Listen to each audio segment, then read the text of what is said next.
तो हम बात करें क्वेश्चन नंबर 3 से। तो बोला निम्नलिखित स्थितियों में से किन स्थितियों में संबंध संख्याओं की सूची आपका एपी है और क्यों है। तो हमें ये देखना है कि अगर समांतर श्रेणी है तो क्यों है, और नहीं होगी वो भी हम बता देंगे। तो ये कुछ क्वेश्चन दिए, जैसे पहला है कि प्रत्येक किलोमीटर के बाद का टैक्सी का किराया, जबकि प्रथम किलोमीटर के लिए किराया 15 रुपया। अगर 1 किलोमीटर जाना है तो आपको 15 ही रुपये देने पड़ेंगे, लेकिन अगर आपको हर 1 किलोमीटर पे और आगे जाना है तो अतिरिक्त के लिए कितना रुपया देना पड़ेगा, 8 रुपये। तो अगर 1 किलोमीटर जाना है तो उसके लिए फिक्स है कि भाई 15 रुपये पड़ेंगे, लेकिन एक्स्ट्रा 1 किलोमीटर फिर 1 किलोमीटर जाना तो हर कितने कितने बढ़ते जाएंगे, 8 रुपये बढ़ते जाएंगे। फिर दूसरा क्वेश्चन एक बोला है कि किसी बेलन में उपस्थित जो हवा है उसकी मात्रा जितनी है, तो जबकि वायु निकालने वाले पंप प्रत्येक बार बेलन की शेष हवा का 1/4 भाग बाहर निकाल देता है। जितनी हवा भरी है उमा में से 1/4 हवा निकाल देते हैं, एक उसके पास पंप है जिससे हवा निकाली जाती है। जितना बच जाता है उसमें में से फिर से 1/4 निकालता है, जितना बच जाता है उसमें में से फिर से 1/4 निकालता है। इसी तरीके से तीसरा क्वेश्चन बोला प्रत्येक मीटर की खुदाई के बाद एक कुआं खोदने में आई लागत, जबकि प्रथम मीटर खुदाई की लागत 150। 1 किलो आपका 1 मीटर तक जब उसने खुदाई की है तो 150 रुपये लागे हैं, लेकिन अगर अगले मीटर में खुदाई में केवल 50 ही रुपये लग रहे हैं। फिर एक बोला है खाते में प्रत्येक वर्ष का मिश्र धन क्या होगा, जबकि मूल धन दिया है हमें 10,000 और राशि कितने परसेंट पे है, 8% की दर पर। तो चक्रवर्ती ब्याज पर जमा, इसमें क्वेश्चन नंबर हमारा तीसरे का पहला है। तो बोला था प्रत्येक किलोमीटर, तो प्रथम किलोमीटर के लिए नियत किराया, तो हम ये बोल सकते हैं ये क्या दिया हमको, प्रथम पद दिया, ए दिया है, वो कितना है, तो बोला कितने रुपए, 15 रुपये। फिर फिर क्या बोल रहा, प्रत्येक अतिरिक्त, और अगर आगे चलना है तो प्रत्येक अतिरिक्त किलोमीटर के लिए किराया ये दिया 8 रुपये। तो एक तरीके से क्या दिया है, डी का मान। तो ये एपी है कि नहीं देखते हैं। तो हम कहेंगे पहला है 15 और फिर 8 जोड़ देंगे अगले मीटर के लिए, तो 15 और 8 कितना हो गया, 23। 23 में 8 जोड़ेंगे 31, 31 में 8 जोड़ेंगे 39। इसी तरीके से तो हम देखें प्रथम पद ये है और आपका सार्वंतर डी है। तो इसमें अगर अंतर देखें तो 8 जोड़ते ही गए हैं, तो हम कहेंगे क्या है, यह एक एपी सीरीज है, यह एक आपका एपी सीरीज है। तो एपी है क्योंकि इसमें क्या है, अंतर बराबर दिया हुआ है। फिर दूसरे अगर हम क्वेश्चन की बात करें तो दूसरा क्वेश्चन बोला था एक बेलन है। तो एक बेलन हम मान लेते हैं, ये हमारे पास बेलन है और जिसमें क्या है, हवा भरी हुई, इसमें क्या है, हवा है। तो हवा का मान लेते हैं कि आयतन कितनी जगह में इस सिलेंडर में जो भरी हुई हवा उसका मान लेते हैं आयतन कितना है, v मान लेते हैं। तो मान लेते हैं कि माना बेलन का आयतन, तो पहले कितना आयतन था, मान लेते हैं आपका प्रथम पद ए कितना आयतन था, v था। फिर आगे हम देखेंगे दूसरे पद के लिए हम देखेंगे तो हम कहेंगे कि जितना आयतन होगा उस आयतन का हम कितना घटा देंगे, तो जितना आयतन होगा उस आयतन में से हम घटा देंगे कितना, 1/4। कितना बोल रहा था, हर बार इसका एक पंप है जिससे हवा निकाली जाती है, और कितना जो बचेगा शेष का, तो जितना ये था उसी आयतन का कितना निकाल देना है, 1/4 निकाल देना है। तो हम कहेंगे कितना, तो इसके नीचे 1 मान लेते हैं, तो 4 एकम 4 और 4 से इसका गुणा करेंगे 4v और 1 का गुणा v से करेंगे तो v। तो हम कहेंगे कितना, तो 4 में से 1 घटाए 3v/4 ये। और इसने बोला है शेष का, तो ये सेकंड कंडीशन है। क्या है? Second condition. द्वितीय हम बोल सकते हैं स्थित है। तृतीय स्थिति क्या होगी? तो तीसरी स्थिति होगी। इसने बोला था शेष का, तो शेष कितना बचा है हमारा? तो तीसरी की अगर हम बात करें तीसरा पद, तो जितना शेष बचा है, तो जितना शेष बचा है उसी का कितना, उसी का हम कहेंगे 1/4 भाग निकाल लेते हैं। जितना बचेगा उसी का कितना 1/4 हवा निकाल देंगे। तो हम कहेंगे कितना हो जाएगा 3v/4 और 3v और 4 चौक 16। तो अगर एलसीएम हम ले लेते हैं, इसमें भी 4 से गुणा कर देते हैं, इसमें भी 4 से, तो क्या हो जाएगा 3 चौको 12 v/4 चौक 16 और ये हो जाएगा 3v/16। तो हम कहेंगे एलसीएम आपका ये हो जाएगा हर बराबर है 16, तो 12v माइनस 3v, तो 12 में से 3 घटाएं कितना बचेगा 9v/16। तो अगर हम बात करें कि प्रथम पद हमारा v था, द्वितीय पद हमारा इतना है, तो सार्वधातुक हमको पता है क्या होता है d1 अगर मान ले तो a2 माइनस a1 होता है। दो निकाल लेते हैं, चेक कर लेते हैं। दूसरा हम देख लेते हैं, तो हम कहेंगे d2 देख लेते हैं, तो a3 माइनस a2, तो a2 हमारे पास कितना है, तो हम कहेंगे a2 हमने अभी निकाला है कितना 3v/4 और a1 क्या है v हमने माना था। a1 कितना हमने माना था, आयतन को v माना था। तो देखते हैं, तो हम कहेंगे a2 हमारे पास है 3v/4 और v है ये, तो इसके नीचे 1 मान लेते हैं। तो 4 एकम 4 और ये 3 एकम 3v, 4 एकम 4v, तो हम कहेंगे कितना हो जाएगा, तो 4 में से 3 घटाएंगे तो 1 बच जाएगा नीचे v, तो हम कहेंगे ये d1। तो पहला कितना निकला है -v/4। इसमें देखते हैं, तो तीसरा पद हमारे पास कितना है, तो हम कहेंगे 9v/16 और a2 कितना था, तो a2 हम कहेंगे 3v/4। इसमें क्या कर देते हैं, नीचे 16 है, बराबर करने के लिए 4 से ऊपर गुणा 4 से नीचे कर देते हैं, तो ये 4 चौक 16 हो जाएगा। 16 ले लेते हैं एलसीएम, तो ऊपर है 9v और ये हो गया आपका 3 चौको 12v, तो 12 में से 9 घटाएंगे 9 3 12v। तो इसमें देखें क्या आपका जो सर्वांतर है दोनों में समान दिख रहा है, तो आप कहेंगे नहीं, इसमें आपका v/4 है और इसमें 3v/4 है। तो हम कहेंगे चूंकि d1 या फिर लिख देते हैं चूंकि सर्वांतर समान नहीं है, सर्वांतर समान नहीं है, इसलिए AP नहीं है। अगर हमको पता था सर्वांतर समान होते थे तो होता है AP, नहीं तो नहीं होता है। तीसरा क्वेश्चन अभी हमने क्या देखा था, तो तीसरा आपका ये दूसरा होगा तीसरा। तो तीसरा इसने बोला था कि हर एक खुदाई के लिए प्रत्येक मीटर की, तो प्रथम मीटर की खुदाई, तो प्रथम जब बोल देता है या पहला तो उसे हम लिख देते हैं A। तो ये कितना खुदाई किया, तो प्रथम मीटर की खुदाई में उसे कितने रुपए लग गए 150, तो एक तरीके से प्रथम पद हो गया। फिर प्रत्येक मीटर की खुदाई, प्रत्येक मीटर की खुदाई, तो जब बोल दे प्रत्येक मीटर की या फिर इतना इतना हर बार उसमें जुड़े, तो एक तरीके से क्या होता है वो अंतर दिया होता है। तो बोला हर 1 मीटर अगर आगे आप खुदाई करेंगे तो उसके लिए आपको केवल 50 रुपये ही लगेंगे।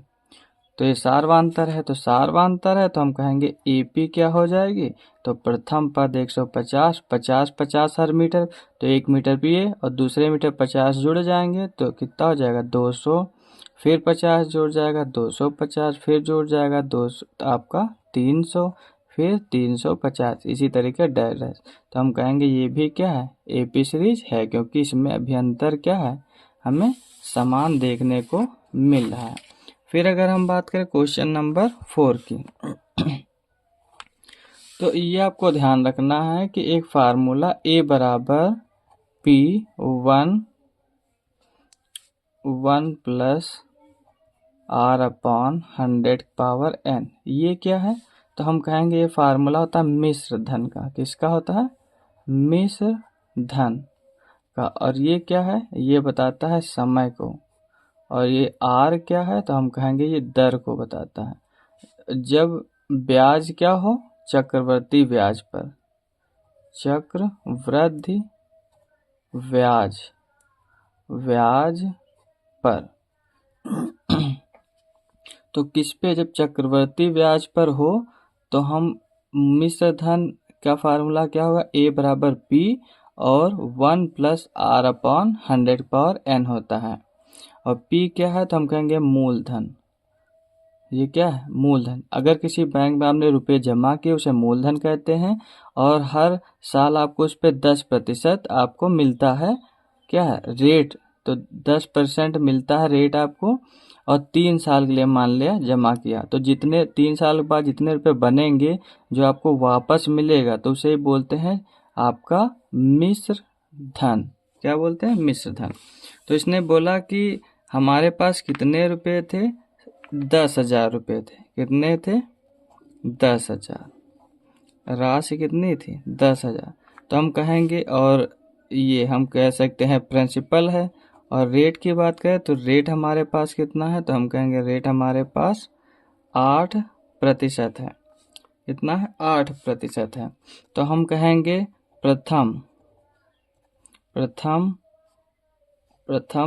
वर्ष के लिए, प्रथम वर्ष के लिए हम कहेंगे अमाउंट हमारा क्या होगा, मिश्र धन क्या होगा, तो हम कहेंगे कि प्रिंसिपल हमारा कितना है, तो प्रिंसिपल हमारे पास में यहाँ दिया हुआ है 1,000, 10,000, 1,000 नहीं 10,000। और फिर आपका एक, इस फार्मूले में रखा प्रिंसिपल आपका 10,000, एक और प्लस रेट कितना हमें दिया है 8%, और नीचे कितना है 100। एक वर्ष के लिए तो यहाँ पे 1 लगाएंगे, ये पहले वर्ष का है। इसी तरीके से अगर हम दूसरे वर्ष का देखें मिश्र धन, ये क्या है, तो हम कहेंगे मिश्र धन है। दूसरे वर्ष का देखेंगे तो कितना हो जाएगा आपका 10,000 और आपका 1 प्लस 8 अपॉन 100।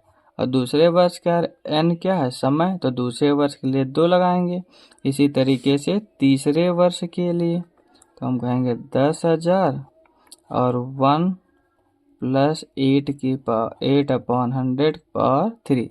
इसी तरीके से और हम लगाते हुए चले जाएंगे। तो क्या आपको लगता है कि इनके अंतर समान होंगे, नहीं। ये स्क्वायर 1 पावर है, 2 पावर है, 3 है, तो ये बहुत बड़ी संख्याएं बनती चली जाएंगी। तो हम कहेंगे कि ये नहीं है, क्या है, नहीं, एपी नहीं है, क्योंकि इनका सार्वआंतर समान नहीं है। क्या है, इनका सार्वआंतर समान नहीं है, इसलिए समांतर श्रेणी नहीं होंगी। अब इसमें अगला क्वेश्चन की अगर हम बात करें तो इसमें बोला है कि दी हुई जो एपी है उसके प्रथम 4 पद लिखिए, जबकि प्रथम पद आपको ए दिया हुआ है, सार्वआंतर डी दिया हुआ है, तब हमें क्या लिखना है, इसके 4 पद लिख के दिखाने हैं। चलिए देखते हैं। तो क्वेश्चन नंबर हम आ चुके हैं 4 पे। तो क्वेश्चन नंबर 4 का अगर हम फर्स्ट देखें तो इसमें हमें दिया गया है कि ये दिया गया है प्रथम पद 10, ए का मान और डी का मान कितना, ये भी 10 है। तो जितने भी पद आपको निकालना होगा, अभी से इसको ध्यान से समझ ले। प्रथम पद है तो ए लिखेंगे, फिर यहाँ पे 4 पद निकाले। दूसरा पद तो ए प्लस डी, ये ध्यान रखना है, जितना होगा पहले ए लिखना है, उसमें से एक कम करके, तो 2 है, एक कम करके 1 और डी लगाएंगे। यहाँ जैसे कैसे लिखे, 1 लिखे, 1 से कम 0, 0 के साथ गुणा होता है तो डी का मान 0 हो जाता है, इसलिए डी लिखा नहीं। इसी तरीके से अगर हम बात करें तीसरे पद की, तो ए प्लस 1 किससे कम 2d। चौथे पद की बात करें तो चौथा पद कितना हो जाएगा, ए प्लस 1 किससे कम 3d। अगर 100 पद लिखना होता है तो ए प्लस 99d। तो अब आप समझ चुके होंगे कि मैं कहना क्या चाह रहा हूँ। तो प्रथम पद आपका ए ही है, 10 है, तो ये निकल आया। दूसरे पद की बात करें तो ए आपका 10 है और डी कितना, ये भी 10 है, तो 10 10 कितना हो गया, तो हम कहेंगे 20। तीसरे पद की बात करें तो ए कितना दिया है, 10 और 2 गुणे 10, ये 10 और 2, ये आपका 10 दूनी 20, तो ये कितना हो जाएगा 20 और 10 30।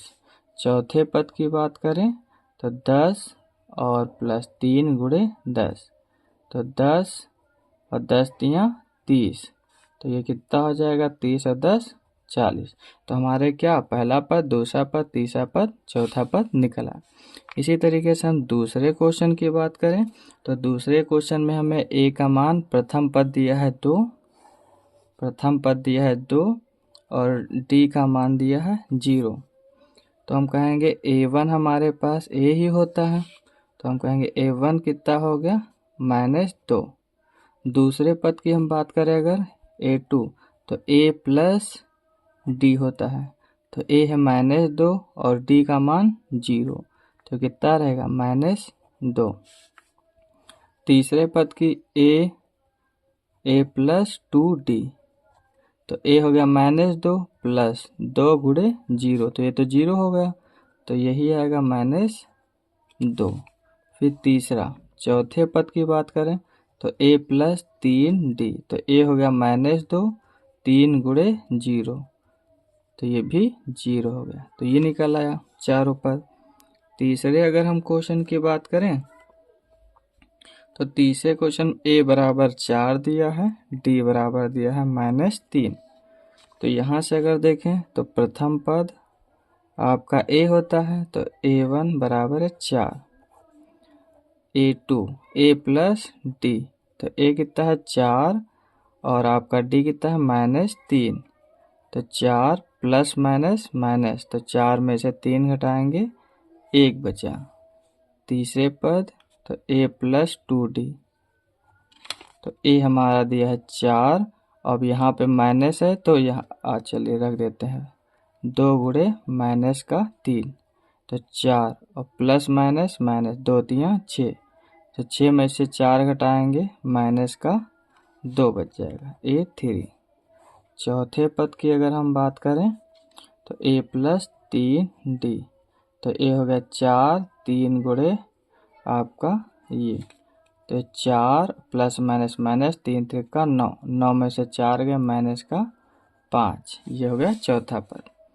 चौथे क्वेश्चन की अगर हम बात करें तो ये हमें दिया गया है a बराबर 1 माइनस का और d बराबर दिया है 1/2। तो यहाँ पे हमारा हो जाएगा प्रथम पद a ही होता है, तो a1 बराबर माइनस का 1।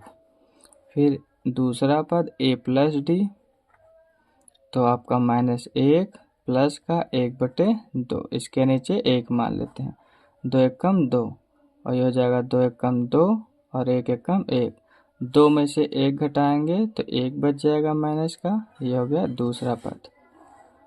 तीसरे पद की अगर हम बात करें तो a प्लस 2d, तो a आपका कितना है, प्रथम पद कितना है, तो हम कहेंगे माइनस का 1 और 2 गुणे d का मान कितना है 1/2, तो 2 से 2 कट गया, तो -1 और ये कितना प्लस का 1, तो 1 में से 1 गया 0। फिर चौथे पद की बात करते हैं तो a प्लस 3d, तो a हो गया आपका कितना माइनस का 1 और 3 और ये 1/2, तो ये हो गया 3 एकम 3/2, इसके नीचे 1 मान लेते, तो 2 एकम 2 और ये हो गया 2 एकम 2 और 3 एकम 3, 3 में से 2 घटाएंगे 1 और बटे 2, ये हो गया चौथा पद। फिर ये चौथा पद हो गया। फिर हम बात करते हैं तो 5वें नंबर क्वेश्चन की। तो 5 नंबर में हमें दिया गया है, ये है a बराबर -1.25 और d बराबर -0.25। तो हम कहेंगे a1 बराबर a होता है, तो ये हो गया 1.25। और a2 की बात करते हैं तो a2 होता है आपका a प्लस डी होता है। तो a हो गया आपका -1.25 और ये माइनस का है तो प्लस माइनस माइनस ही हो जाएगा 0.25। तो जोड़ते हैं तो 0 5 5 10 0 2 2 4 1 हासिल 5 और 0 में 1 जोड़ेंगे 1 माइनस का। इसी तरीके से a3 की बात कर लेते हैं तो a3 कितना हो जाएगा a प्लस 2d। ये हो गया 1.25 और ये हो गया 2 गुणे माइनस का 0.25। तो 1.25 प्लस माइनस माइनस और ये हो जाएगा 25 दूना 50। तो ये हो गया माइनस का 1.25 और 50 कितना हो जाएगा 75। चौथे पद की हम बात करें तो a प्लस 3d, a हो गया -1.25 और यहाँ पे रखेंगे 0.25 माइनस का तो प्लस माइनस माइनस हो जाएगा और 3 से गुणा डायरेक्ट कर देते हैं तो 25 3 75। 25 का गुणा 3 से करेंगे 25 3 75। तो जोड़ते हैं 5 और 5 10 का 0 7 और 2 9 और 1 हासिल 10 हासिला 1 और 1 हासिल 2। ये हो जाएगा आपका चौथा पद। अब हम देखते हैं क्वेश्चन नंबर, अगर हम बात करें 5 की, तो क्वेश्चन नंबर 5 में दिया गया है कि निम्नलिखित में से प्रत्येक एपी के प्रथम पद और सारवांतर लिखिए। तो ये तो बहुत ही आसान है, चलिए लिख देते हैं। तो क्वेश्चन नंबर 5 की बात करते हैं कि क्वेश्चन नंबर 5 में क्या बोला। तो ये हमें दिया गया है एपी सीरीज एक हमें दी है 3 1 -1 -3 डैश डैश। इसमें बोला प्रथम पद लिखिए, प्रथम पद और लिखना है सारवांतर। तो प्रथम पद और सारवांतर बोला है, तो ये देख लेते हैं। तो प्रथम पद a बराबर जो पहली संख्या वही होती है और सारवांतर किसी में से घटा दीजिए। तो इसी में से हम घटा देते, 1 में से 3 घटाएंगे तो माइनस का 2 आ जाएगा। ये क्या हो जाएगा सारवांतर। फिर इसी तरीके दूसरे अगर हम क्वेश्चन की बात करते हैं तो दूसरी हमें दी गई है -5 -1 और 3 और 7 डैश डैश। अभी ये मैं नहीं लिखूंगा, फिर से ये आपको खुद से लिखना है। तो हम प्रथम पद a दिया गया है -5 और सारवांतर आप बोल सकते हैं a2 -a1 लिखिए या डायरेक्ट भी घटा सकते हैं। तो दूसरा पद है माइनस का 1 तो 1 माइनस और यहाँ माइनस रखेंगे 5 तो माइनस माइनस हो जाएगा प्लस का 5। तो 5 में से 1 घटाए 4 बचा, ये सर्वांतर हो गया। फिर तीसरे अगर हम क्वेश्चन की बात करें तो तीसरा क्वेश्चन हमें दिया गया है, ये इधर करते हैं क्योंकि ये आपका फ्रैक्शन में दिया गया। तो तीसरा है 1/3 5/3 9/3 और 13/3 डैश डैश। तो प्रथम पद कितना है तो हम कहेंगे 1/3 और सारवांतर कितना है तो दूसरे पद में से हम पहले पद को घटा देंगे। तो 5 - 1 तो 5 में से 1 गया 4/3। फिर इसी तरीके से क्वेश्चन नंबर 4, तो ये दिया गया 0.6 और 1.7 2.8 इसी तरीके से आगे। तो प्रथम पद हो गया 0.6 और डी हो गया 1.7 से घटाना है 0.6 को। तो 7 में से 6 गया 1 बचा, 1 में से 0 घटाओगे तो 1 ही रहेगा, ये हो जाएगा। अब इसमें बोला है क्वेश्चन नंबर जो 6 की बात करें तो इसने बोला है कि जांच कीजिए कि अनुक्रम इतना जो है एक समांतर श्रेणी है या नहीं है।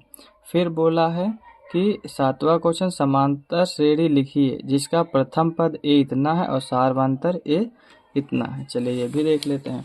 तो इसने बोला कि जो क्वेश्चन नंबर हमारा 6 है, कितना क्वेश्चन नंबर 6, ये बोला है कि ये जो हमें अनुक्रम दिया हुआ है, ये जो सीरीज हमको दी गई है 13, 10 और 7 और 4 कि ये समांतर श्रेणी है कि नहीं ये बताना है। तो हमें पता है कि समांतर श्रेणी वो श्रेणी होती है जिसमें उनका अंतर समान होता है। तो हम देखते हैं, तो हम D1 निकाल लेते हैं, तो दूसरे पद में से पहले पद को घटाते हैं। तो D2 निकाल लेते हैं, तीसरे पद से दूसरे पद के हैं। तो देखते हैं 10 हो गया दूसरा पद, पहला पद 13। तो ये 13 में से हम 10 घटाएंगे तो कितना बचा, तो हम कहेंगे -3। यहाँ पे देखते हैं तीसरा पद 7, तो 7 में से हम घटाएंगे कितना, 10 को घटाएंगे। तो 10 में से 7 गया -3, तो हम कहेंगे इनका अंतर क्या है, समान। इमा में से भी घटाओ, 4 में से 7 घटाएंगे तो -3, तो हम कहेंगे चूंकि सार्वांतर समान है, क्या है, समान है, इसलिए AP है, क्या है, AP है।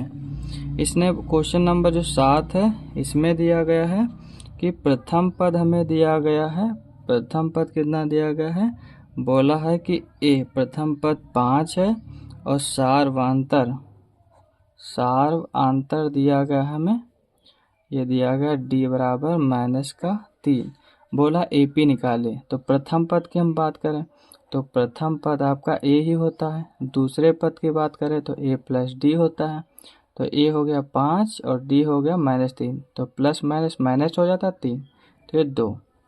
दूसरा पद, तीसरे पद की बात करें तो A + 2D, तो A हो गया 5 और प्लस माइनस यहाँ पे माइनस का रखेंगे तो प्लस माइनस क्या हो जाएगा, माइनस, तो 2 × 3, तो 5 और 2 × 6, तो 6 में से 5 घटाएंगे माइनस का 1, तो हमारे पास AP क्या हो जाएगी, तो पहला पद हो गया हमारा, ये हो गया 5 कामा, दूसरा पद 2 कामा, तीसरा पद हो गया -1।